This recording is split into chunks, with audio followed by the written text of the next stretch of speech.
Hi అండి. అందరికీ నమస్కారం. Welcome to my channel. ఈ వీడియోలో నేడే ఏపీ క్యాబినెట్ భేటీ ఉద్యోగులకు, పెన్షన్‌లకు తీసుకునే కీలక నిర్ణయాలు ఇవే. దీనికి సంబంధించిన పూర్తి వివరాలైతే వీడియోలో తెలుసుకుందాము. వీడియో ఎక్కడే గాని స్కిప్ చేయకుండా ఎండ్ వరకు చూసేటప్పుడు ఇన్ఫర్మేషన్ పూర్తిగా అర్థమవుతుంది. అలాగే వీడియో చూస్తున్న ప్రతి ఒక్కరు వీడియోకి లైక్ చేయండి ఫ్రెండ్స్. వీడియోని తోటి ఉద్యోగ, పెన్షన్ మిత్రులతో అయితే షేర్ చేయండి. కొత్తగా మన ఛానల్ చూస్తున్నవారు ఇంకా ఎవరైనా సబ్స్క్రైబ్ చేసుకున్నట్లయితే వెంటనే మన ఛానల్‌ని సబ్స్క్రైబ్ చేసుకోండి. దీని ద్వారా నేను చేసే లేటెస్ట్ వీడియోస్ అన్నీ మీ వరకు రీచ్ అవుతాయి. ఇక ఆలస్యం చేయకుండా వివరాల్లోకైతే వెళ్ళిపోదాము. ఫ్రెండ్స్ ఇక విషయానికొచ్చినట్లయితే ముఖ్యమంత్రి నారా చంద్రబాబు నాయుడు గారి అధ్యక్షతన నేడు ఆంధ్రప్రదేశ్ రాష్ట్ర మంత్రివర్గ సమావేశం కానుంది. ఈ సమావేశంలో రాజధాని అమరావతి నిర్మాణం, రాష్ట్రంలో పట్టణాభివృద్ధి సంస్థల పునర్విభజన వంటి కీలక అంశాలపై చర్చించి ఆమోదం తెలిపే అవకాశాలున్నాయి.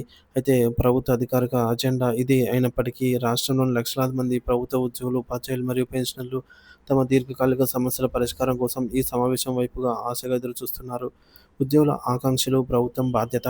6 నెలలకోసారి రావాల్సిన టీఏలు, 5 ఏళ్లకోసారి ఇవ్వాల్సిన పీఆర్సీలు, పదవి విరమణ చేయగానే చెల్లించాల్సిన రిటైర్మెంట్ ప్రయోజనాలు, ఎప్పటికప్పుడు క్లియర్ చేయాల్సిన పెండింగ్ బిల్లులు, జీపీఎఫ్ లోన్లు, విత్‌డ్రాయల్స్, ఎరియర్స్ వంటి సకాలంలో చెల్లించడం ప్రభుత్వ ప్రాథమిక బాధ్యత అని ఉద్యోగులు గుర్తు చేస్తున్నారు.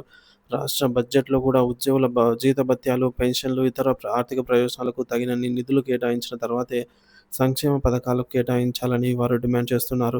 రాష్ట్రంలోని సుమారు 13,00,000 మంది ఉద్యోగులు, పెన్షనర్లు ఈ కేబినెట్ సమావేశం నుంచి శుభవార్త కోసం ఆశగా ఎదురుచూస్తూ ఉన్నారు. ఉత్కంఠతకు తెరపడేనా? నేటి కేబినెట్ సమావేశం ఉద్యోగులు, పెన్షనర్లు, యువత, రైతుల జీవితాల్లో ఎలాంటి మార్పులు తీసుకురానుందో మరికొన్ని గంటల్లో తేలిపోనుంది. ప్రభుత్వం అన్ని వర్గాల ప్రయోజనాలను సమతుల్యం చేస్తూ ఆర్థిక పరిమితులను దృష్టిలో ఉంచుకొని దీర్ఘకాల ప్రయోజనాలను కాపాడేలాగా నిర్ణయాలు తీసుకుంటుందని ఆశిద్దాము. ఈ సమావేశం ద్వారా వెలువడే నిర్ణయాలు కేవలం తక్షణ ఉపశమనాన్ని కలిగించడమే కాకుండా రాష్ట్ర సమగ్రాభివృద్ధికి దోహదపడాలని ప్రజలు కోరుకుంటున్నారు. ఆంధ్రప్రదేశ్ రాష్ట్ర భవిష్యత్తుకు సంబంధించిన కీలక నిర్ణయాలకు వేదిక కానున్న రాష్ట్ర కేబినెట్ సమావేశం ముఖ్యమంత్రి శ్రీ నారా చంద్రబాబు నాయుడు గారి అధ్యక్షతన ఈరోజు జరగనుంది. ఈ సమావేశంపై రాష్ట్ర వ్యాప్తంగా సర్వత్రా ఆసక్తి నెలకొంది. ముఖ్యంగా ప్రభుత్వ ఉద్యోగులు, ఉపాధ్యాయులు, పెన్షనర్లు తమ దీర్ఘకాల సమస్యలకు పరిష్కారం లభిస్తుందని, తమ పట్ల సానుకూల నిర్ణయాలు వెలువడతాయని భారీ అంచనాలతో ఎదురుచూస్తున్నారు. ప్రభుత్వం వివిధ వర్గాల ప్రజలకు అనేక సంక్షేమ పథకాలను అమలు చేస్తున్న నేపథ్యంలో తమకు సంబంధించిన కీలక అంశాలపై ఈ కేబినెట్ సమావేశంలో స్పష్టమైన ప్రకటనలు వస్తాయని వారు ఆశిస్తున్నారు. ఉద్యోగుల అపరిష్కృత సమస్యలు కేబినెట్ దృష్టికి. ప్రభుత్వ ఉద్యోగులు, ఉపాధ్యాయులు మరియు పెన్షనర్లు అనేక సంవత్సరాలుగా వివిధ సమస్యలతో సతమతమవుతున్నారు. ఈ కేబినెట్ సమావేశంలో క్రింది ప్రధాన డిమాండ్లు కీలక నిర్ణయాలుగా తీసుకోవాలనైతే వారు కోరుతూ ఉన్నారు. మొదటిది పెండింగ్‌లో ఉన్న డీఏ బకాయిలు సమస్య. కేంద్ర ప్రభుత్వం ప్రతి 6 నెలలకోసారి డీఏలను ప్రకటిస్తున్నప్పటికీ రాష్ట్ర ప్రభుత్వం గత కొంతకాలంగా డీఏలను సకాలంలో మంజూరు చేయటం లేదు. ప్రస్తుతం ఉద్యోగులకు 4 డీఏలు పెండింగ్‌లో ఉన్నాయి. ప్రభావం దీనివల్ల ప్రతి ఉద్యోగి లక్షల రూపాయల మేర ఆర్థికంగా నష్టపోతున్నారు. జీవన వ్యయం పెరుగుతున్న తరుణంలో డీఏల విడుదలలో జాప్యం వారిని తీవ్ర ఇబ్బందులకు గురిచేస్తోంది. డిమాండ్ ఈ మేరకు కేబినెట్ సమావేశంలో పెండింగ్‌లో ఉన్న డిమాండ్లన్నిటినీ విడుదల చేయాలని, కనీసం 2 డీఏలనైనా తక్షణమే మంజూరు చేయాలని ఉద్యోగులు బలంగా డిమాండ్ చేస్తున్నారు.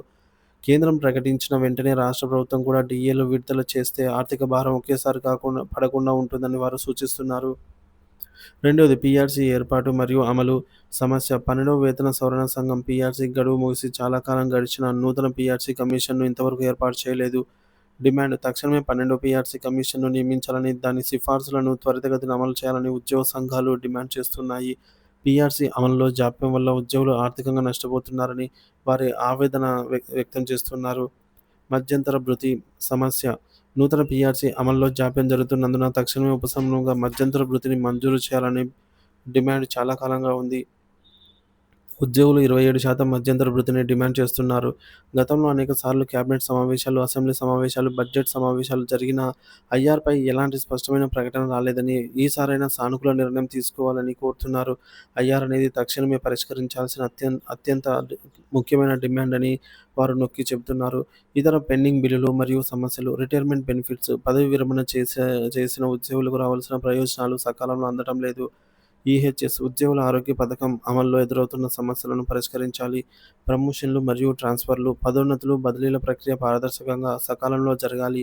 కాంట్రాక్ట్ అవుట్‌సోర్సింగ్, గ్రామ వార్డు సచివాలయ ఉద్యోగుల సమస్యలు, వీరి సేవలను క్రమబద్ధీకరించడము, వేతనాల పెంపు, ఉద్యోగ భద్రత వంటి అంశాలపై కూడా ప్రభుత్వం దృష్టి సారించాలి. ఏపీ అంగన్వాడీ ఉద్యోగులు కూడా తమ సమస్యల పరిష్కారం కోసమైతే ఎదురు చూస్తూ ఉన్నారు. ఉద్యోగ సంఘాల ఆందోళన ప్రభుత్వానికి హెచ్చరిక. ఉద్యోగులు తమ డిమాండ్ల సాధన కోసం అనేక సార్లు ధర్నాలు, నిరసనలు చేపట్టారు. మంత్రులకు, ముఖ్యమంత్రులకు వినతి పత్రాలను కూడా సమర్పించారు. అయినప్పటికీ ఐఆర్, పీఆర్సీ, డీఏల వంటి కీలక అంశాలపై ప్రభుత్వం నుంచి స్పష్టమైన హామీ లభించలేదు. ఒకవేళ ఈ కేబినెట్ సమావేశంలో కూడా తమ సమస్యలు పరిష్కారం కాకపోతే ఉద్యమ కార్యాచరణను ప్రకటించాల్సి వస్తుందని ఉద్యోగ సంఘాల జేఏసీ ప్రభుత్వాన్ని హెచ్చరిస్తున్నట్లు తెలుస్తోంది. సాధారణ ఉద్యోగుల నుంచి కూడా ఆహ్, సంఘాలపై తీవ్ర ఒత్తిడి వస్తోంది. ప్రభుత్వం ముందున్న ప్రస్తుత సవాళ్లు ఆర్థిక భారం. ఉద్యోగుల డిమాండ్లను పరిష్కరించడం ప్రభుత్వానికి ఆర్థికంగా ఒక సవాలు. అయితే సమస్యను పెండింగ్‌లో ఉంచుకుంటూ పోతే భవిష్యత్తులో భారం మరింత పెరుగుతుందని ఆర్థిక నిపుణులు అభిప్రాయపడుతున్నారు. డీఏలను ఎప్పటికప్పుడు విడుదల చేయడం, పీఆర్సీని సకాలంలో అమలు చేయడము, మధ్యంతర భృతిని అందించడం ద్వారా ప్రభుత్వంపై ఒకేసారి అధిక భారం పడకుండా క్రమంగా సర్దుబాటు చేసుకునే అవకాశం ఉంటుందని వారు సూచిస్తున్నారు. కేబినెట్ ప్రధాన ఎజెండా రాజధాని, పట్టణాభివృద్ధిపై దృష్టి. ఈరోజు జరగనున్న కేబినెట్ సమావేశంలో ప్రధానంగా ఈ క్రింది అంశాలపై చర్చించి కీలక నిర్ణయాలు తీసుకునే అవకాశం అయితే ఉంది. అమరావతి భూ సమీకరణ. రాజధాని అమరావతి నిర్మాణంలో భాగంగా మరొక 20,494 ఎకరాల భూ సమీకరణకు మంత్రిమండలి గ్రీన్ సిగ్నల్ ఇచ్చే సూచనలు కనిపిస్తున్నాయి. అంతర్జాతీయ కన్వీనియన్స్ సెంటర్లు. రాష్ట్ర ప్రతిష్టను పెంచే దిశగా 4 అంతర్జాతీయ స్థాయి కన్వీనియన్స్ సెంటర్లను నిర్మాణానికి ఆమోదం తెలిపే అవకాశం ఉంది. అమరావతి అభివృద్ధి. హై డెఫిషియన్సీ జోన్ ఏర్పాటుకు ఆమోదం. సమరయోధుల అయినటువంటి అల్లూరి సీతారామరాజు, అమరజీవి పొట్టి శ్రీరాముల స్మారక చిహ్నాలను ఏర్పాటు ఆమోదము. పలు జాతీయ, అంతర్జాతీయ సంస్థలకు భూ కేటాయింపు ఆమోదం కూడా జరిగే అవకాశం అయితే ఉంది. ఇక పట్టణాభివృద్ధి సంస్థల యూడీఏ పునర్విభజన. రాష్ట్రంలోని పట్టణాభివృద్ధి సంస్థలను పునర్విభజించి జిల్లాలను ఒక యూనిట్‌గా పరిగణించేలాగా కొత్త వ్యవస్థను ఏర్పాటు చేయడంపై కూడా చర్చ. ఈ క్రమంలో కొత్తగా 2 పట్టణాభివృద్ధి సంస్థల ఏర్పాట్లకు ఆమోదం తెలిపే అవకాశము ఉంది. ఉద్యోగ, ఉపాధ్యాయ, పెన్షనర్ల వర్గాల ప్రధాన డిమాండ్లు. ప్రభుత్వం అభివృద్ధి అజెండాతో ముందుకు సాగుతున్నప్పటికీ ఉద్యోగ వర్గాలు తమ న్యాయమైన డిమాండ్లను ఈ కేబినెట్ సమావేశంలోనైనా పరిగణలోకి తీసుకోవాలని బలంగా కోరుతున్నాయి. వారి ప్రధాన ఆకాంక్షలు. 12వ వేతన కమిషన్, పీఆర్సీ ఏర్పాటు. సమస్య ఏంటంటే రాష్ట్ర ప్రభుత్వం ఉద్యోగులకు 12వ పీఆర్సీ జూలై 1, 2023 నుండే అమలు కావాల్సి ఉంది. అయితే దాదాపు 2 ఏళ్లుగా ఈ ప్రక్రియ నిలిచిపోయింది. గత ప్రభుత్వం నియమించిన కమిటీ చైర్మన్ రాజీనామా చేయడంతో ప్రక్రియ పూర్తిగా ఆగిపోయింది. డిమాండ్. కొత్త పీఆర్సీ కమిషన్‌ను తక్షణమే నియమించి ఉద్యోగ సంఘాల అభిప్రాయాలు స్వీకరించి నివేదికను సాధ్యమైనంత త్వరగా అమలు చేయాలి. ఈ ఆలస్యం వల్ల ఉద్యోగులు, పెన్షనర్లు తీవ్రంగా ఆర్థికంగా నష్టపోతున్నారని వారు ఆవేదన వ్యక్తం చేస్తున్నారు. ఇకపోతే మధ్యంతర భృతి ప్రకటన. పీఆర్సీ నివేదిక మరియు దాని అమలుకు సమయం పట్టే అవకాశం ఉన్నందున తక్షణ ఉపశమనంగా ఉద్యోగులకు గౌరవప్రదమైన మధ్యంతర భృతి ప్రకటించాలని కోరుతున్నారు. పెరిగిన ధరలు, జీవన వ్యయానికి అనుగుణంగా ఈ భృతి ఉండాలని వారు విజ్ఞప్తి చేస్తున్నారు. ఇకపోతే జాయింట్ సాఫ్ట్ కౌన్సిల్ జేఏసీ సమావేశం. ఉద్యోగుల సమస్యలను ప్రభుత్వంతో నేరుగా చర్చించి పరిష్కరించుకునేందుకు వేదికైన జాయింట్ సాఫ్ట్ కౌన్సిల్ సమావేశాలను గత ప్రభుత్వం ఒకసారి కూడా నిర్వహించలేదు. సో, ప్రజాస్వామ్యబద్ధంగా ఉద్యోగ సంఘాలతో చర్చలు జరిపే సాంప్రదాయాన్ని ఈ ప్రభుత్వం పునరుద్ధరించాలని తక్షణమే జాయింట్ సాఫ్ట్ కౌన్సిల్ ఏర్పాటు చేయాలనైతే ఉద్యోగ సంఘాలు కోరుతున్నాయి.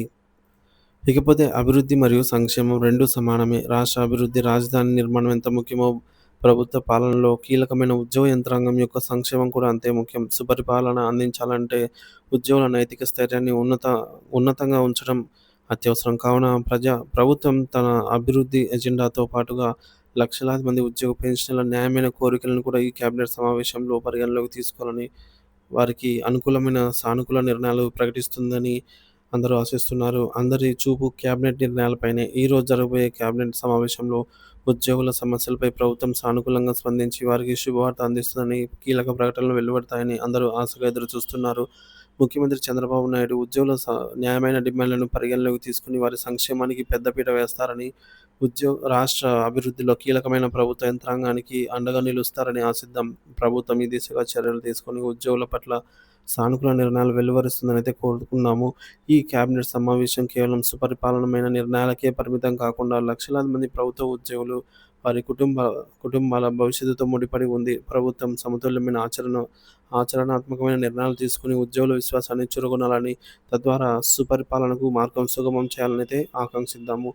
సో, మొత్తానికి క్యాబినెట్ సమావేశంలో తీసుకున్న కీలక నిర్ణయాల గురించి మనకైతే ఈరోజు ఈవినింగ్ వరకైతే అప్డేట్ రావడం జరుగుతుందనమాట. సో, దాని గురించి కూడా మనము మరొక వీడియోలో అదైతే తెలియజేస్తాను ఫ్రెండ్స్. ఉద్యోగ పెన్షన్‌లకు తీసుకున్న కీలక నిర్ణయాలు ఏంటనేవి కూడా. సో, మన ఛానెల్‌ని ఇంకెవరైనా సబ్స్క్రైబ్ చేసుకోకపోతే వెంటనే మన ఛానెల్ సబ్స్క్రైబ్ చేసుకోండి. Thank you for watching this video.